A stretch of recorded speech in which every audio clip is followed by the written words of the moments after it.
Donc, la route Torré-Saveur, c'est quoi? En fait, c'est un événement qui rassemble les artistes, les producteurs et les artisans de la région de Portneuf.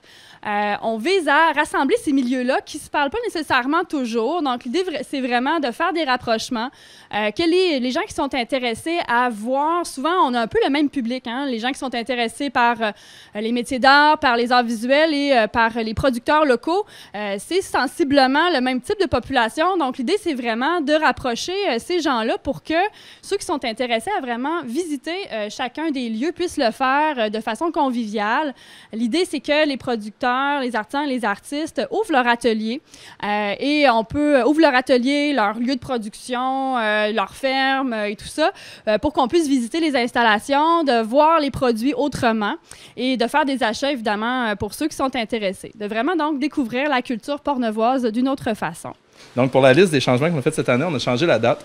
Normalement, ça se tenait plus dans le coin de l'Action de grâce, la route des arts et saveurs. Maintenant, on a ramené ça le 16 et 17 septembre pour que ce soit plus associé aux Journées de la culture. Donc, ça nous fait un événement fort parce que c'est quand même quelque chose qui représente la plupart des artistes de Portneuf. Donc, c'est intéressant pour les Journées de la culture. On a proposé 2 routes. Donc, si vous regardez le pamphlet qu'on a ici, on a distribué à tous les artisans que vous allez retrouver dans les ateliers.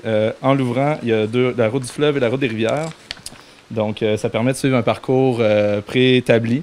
Avant, il n'y avait pas vraiment de parcours donné, puis les gens, des fois, ne savaient pas où se garrocher, comme on dit en bon français, parce qu'il y a quand même 43 participants cette année, fait que ça devenait un petit peu mêlant. Donc, on a proposé ces 2 routes-là. On le fait sur 2 jours au lieu de sur 3 jours. Donc, on concentre les activités.